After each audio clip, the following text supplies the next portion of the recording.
Hey, what up guys, your boy Tongso is back and welcome back to another documentary series. So in that last episode, France versus England, yes, it was why France can beat England. I had a subscriber, okay, I can't remember what's the name, I'll put the thing up here. And yeah, he told me to make a video on the Manchester City system. So that's what I'm going to be doing today.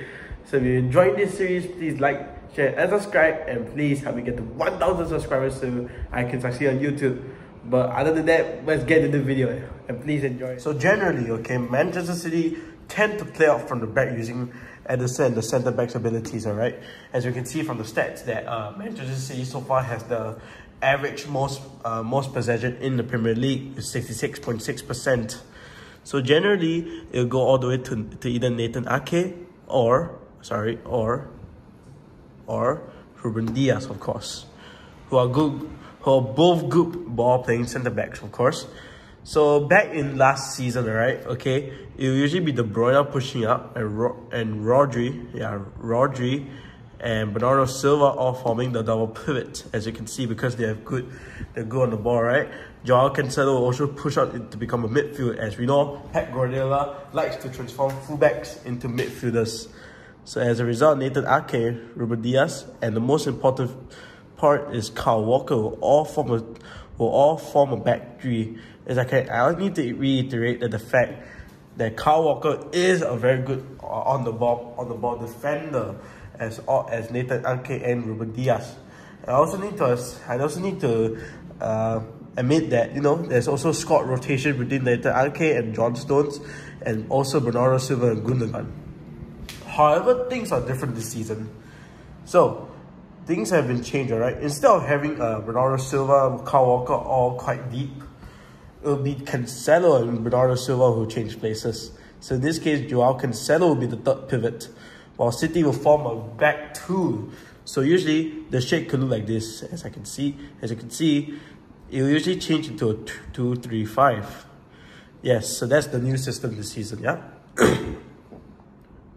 You change to a 2-3-5 with the fullbacks all pushing into the midfield, and as well as, you know, Rodri staying as well.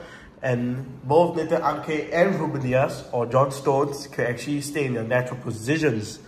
So yeah, now the build-up shape this season has become a 2-3-5, which is a very good system, which is a very new system to the Premier League, because not a lot of teams use this type of systems. So I need to reiterate the fact that Foden and Morris will all stay wide, as you know they are good dealing with 1v1. So yeah, and this is where City will be dangerous, alright? So usually in the build-up, alright, either to the goal, either to the attack or in the middle itself, they always tend to fight either Rodri or Joao Cancelo, right? As both are as we know, I told you just now, as Joao Cancelo, from a fullback, he has now become a natural midfielder. So now in all the games, he's now seeing more balls, more passes. Yeah, he's actually a very good fullback.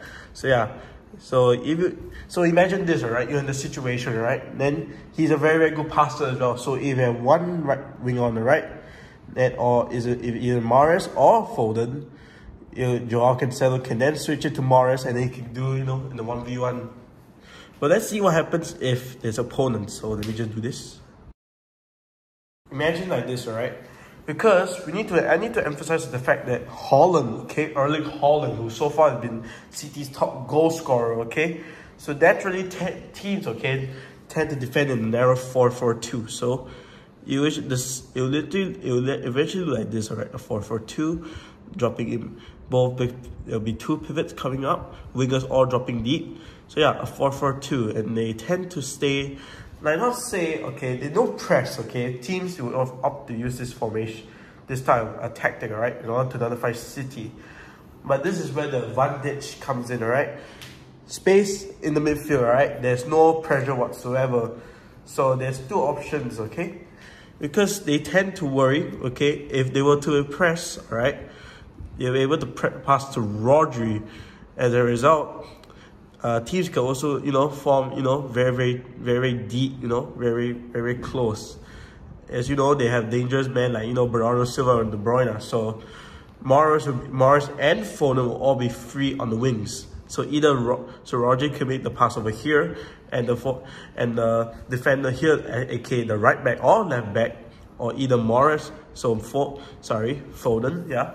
Foden is very, very good in 1v1 situations, as the metric says that he completed a lot of dribbles per game. So we can see him, you know, taking on his man, you know. If the player were to confront him, he can go over here. And don't forget about Haaland, okay? He has explosive pace, so crossing situations will be vital. So as a result, Foden can cross here to Haaland, who can bang in the goal, which is another good tactic. So another tactic we see in this Manchester City squad is the using of the 2-8s, which is Bernardo Silva and De Bruyne. So if this were to be not a good idea, right, teams would then try to go wide, covering on the wingers, which is obviously could be effective as well, but that will leave the space for the free 8s as well, and as a result, they can drive forward, okay?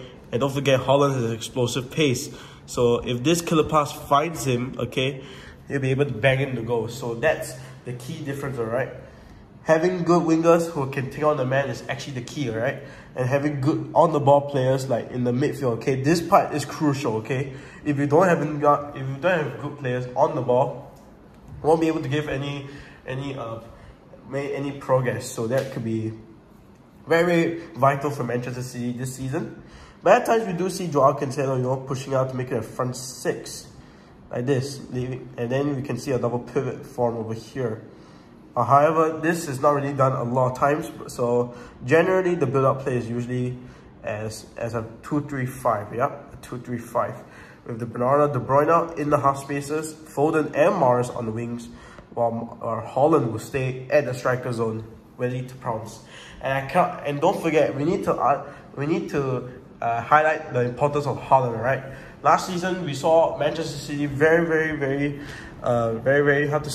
wasteful in their chances, as they had no perfect strikers. But now they have this Erling Haaland, alright?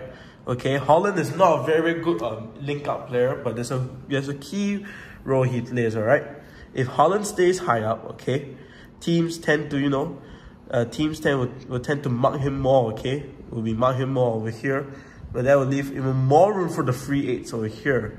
And as a result, if you can see, they obviously have to confront the free 8s. This is where the room can make for Foden or Morris to get on the ball, and then Haaland can use his pace. And as a result, he can finish with a very, very good cross from either the wingers, or alternative, okay, the wingers can bring it to the box, okay. And if the centre back, any other centre back comes follow, he'll cut it back, and then Haaland can also score, which is also another alternative, which is actually a very good technique if you ask me. So now let's look at the defensive end of things. Generally, alright, Manchester City tend to be a pressing side, alright, but at times, okay, we can see that they don't really press that a lot this season as well, okay. As we know, Haaland's not that efficient presser, so they have to make up for it. So generally, they line out in the 4-4-2. Sometimes, you know, either they can press or defend in this 4-4-2 shape. So yeah, that's the general trend this season for City, of course. And also, I need to underline the fact that the defending is good, right? They're sometimes able to drop deep enough in order to stall play for their opponents. Drop this quite deep, as you know, both Foden and Morris have good work rate, and also Bernardo Silva also has good work rate. So the whole team can drop back and wait. And if the ball were to be won back, okay, I need to emphasize that Ruben Dias and either John Stones or Nathan Ake, okay, they have good connections and communications together. So with good defending by Ruben Dias, okay, the excellent passing range of Rodri, okay, the wingers can spring forward, make chances created, and don't forget, Haaland can also use his mighty pace, and then either wingers can also lay it off for him, who can finish superbly, of course.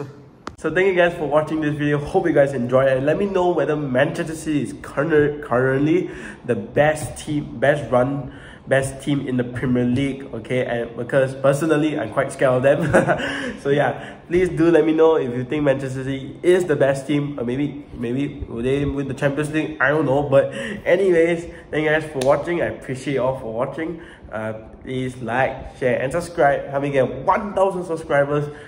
See you guys next time. And always remember to be happy.